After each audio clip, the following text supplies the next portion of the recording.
예. 위원장님이 네. 늘 우리 관심 가지고 지금 집중해서 하는 이야기입니다만 코로나가 이게 사실 언제 끝날지 모르잖아요. 여전히 불투명하고 또 이 사회적 거리 두기를 축으로 한 방역하고 민생은 솔직히 말해서 좀 양립하기 어려운 것 같습니다.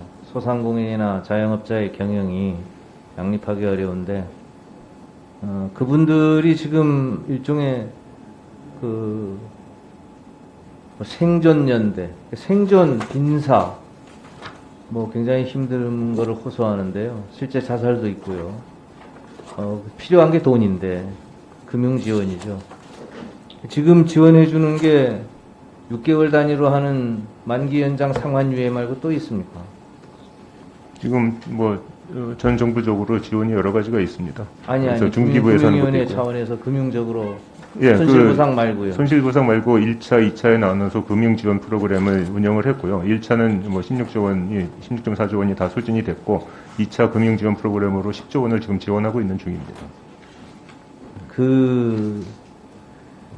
지금 이렇게 지원되고 있는 것이 그때그때의 소위 말해서 임의적인 우리가 설계를 통해서 하는 건데 차제에 그 PPP라고 많이 들어보셨잖아요. 네. 예, 이 한국형 PPP를 금융위원회가 본격적으로 도입할 의사는 없으십니까? 예, 뭐 전체적인 그 이제 소상공인이라든지 이 코로나 관련된 지원 문제는 막 기재부에서 총괄적으로 보면서 뭐 여러 가지 방안들을 만들고 있습니다. 그래서 그 정부 전체적인 차원에서 봐야 될 이슈라고 생각을 합니다. 이제 저희들이 주로 담당하는 건 금융지원 문제이고 또 이제 재정이 들어가는 부분도 있고 해서 금융지원 문제도 또 기재부하고 협조를 해야 되고 또 중기부에서 여러 가지 프로그램을 운영하고 있고 그렇게 해서 같이 협조해서 하고 있습니다.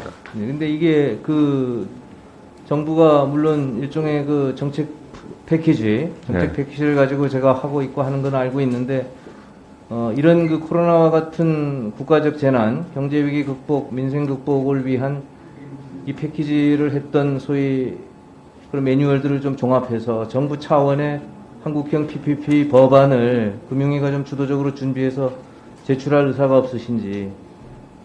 예, 그거를 뭐 검토해 보겠습니다만은 금융위가 뭐 이 주가 돼서 그걸 법안을 제출하고 하는 것은 좀 그럴 것 같고요. 그걸 저희 관계부처하고 한번 같이 논의를 해볼 수는 있을 것 같습니다. 네, 주도적으로 지금 나서는 부처는 없는 것 같아요. 그냥 네. 그 돈을 어떻게 쓰고 나중에 그 평가를 어떻게 받느냐를 염두에 둬서 절차적인 부분들에만 네네. 지금 그 고민을 하지. 그래서 좀 그 부분에 좀 관심을 집중해 주시고요. 그 말 나온 김에 그 신용등급 말이에요. 네. 이게 봤더니 소상공인 자영업자들이 신용등급을 코로나 전에 예를 들면 뭐 A-, A- 이렇게 받았다가 코로나로 인하면 매출액이 막 40~50% 이게 떨어지고 이러니까 매출액 기준으로 보통 신용등급을 매겨가지고 신용등급이 그냥 자체로 떨어져요. 그대로 자동적으로 떨어지면 그러면 원금을 회수하라고 하는 게 자동적으로 나오고 대출이자가 상승하고 그러니까 지원보다 더 어려운 게 이 부분이 더 어렵다 그래서 신용등급을 이거 위기 상황으로 그렇게 떨어진 거기 때문에 그것만 좀 이렇게 유지해 줄 수 있는 방안은 없습니까?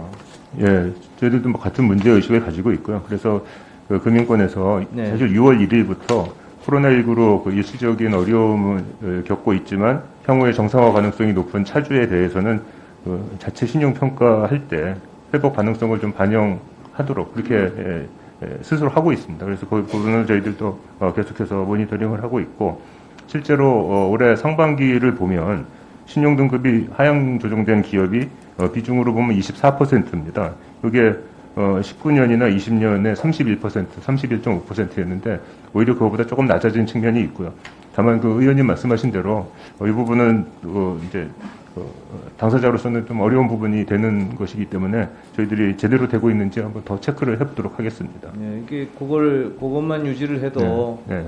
소위 그 생존, 네. 소위 인공호흡을 할 수 있는 상황이 되니까 위원장께서가 좀 각별하게 좀 살펴주시길. 네, 그렇게 하겠습니다. 예, 네. 그렇게 해주시고요. 그 다음에 외국인 공매도 제도에 관련해서 이거 뭐 늘 또 관심된 주제입니다만 5월 이제 우리 공매도 제재가 다시 이제 제재 풀어가지고 이루어졌잖아요, 재개를. 네. 그 지금 한 5달 이렇게 지났는데 제가 받은 자료에 의하면 5월부터 9월까지 공매도 추산 액수가 무려 233조나 됩니다. 이게 삼성전자 30조, SK하이닉스 13조, LG화학 10조 뭐 이렇게 쭉. 근데 이게 아주 그 적극적으로, 소위 공격적으로 이루어지는 게 위원장님 그 업팅 룰 아시죠? 네. 예, 이 업팅 룰을 어겨가면서 외국인들이 그 룰을 뚫고 말이에요. 이렇게 하는 것도 거의 뭐 800억 가까이 이렇게 되는데 매우 이 공매도 부분을 적극적으로 하는데 예, 물론 이 공매도가 주식에 이 거품을 좀 제어하고 그렇게 해서 이제 건전한 자본시장을 우리 육성한다는 의미에서 꼭 필요한 제도인 건 맞는데 그러나 그 취지가 이 외국인들이 공매도하는 취지가 이걸 통해서 이익만 남기기를 위해서 이게 덤벼들면 사실 우리 개인 투자자 1000만 시대에 동학개미 1000만 시대에 이게 굉장히 위협이 되지 않겠습니까? 대책이라고 늘 금융위원회가 마련하고 말씀하는데 좀 궁극적으로 소위 1000만 개미가 다 우리 소액 투자자들, 개인 투자자들도 동의할 수 있는 그런 제도를 좀 국민들에게 이렇게 보고하고 알릴 수 있는 것은 불가능한 겁니까? 네, 저희들이 같은 문제 의식을 가지고 개인들이 좀 더 공매도에 이제 유리할 수 있도록 하는 제도 개선을 했고요.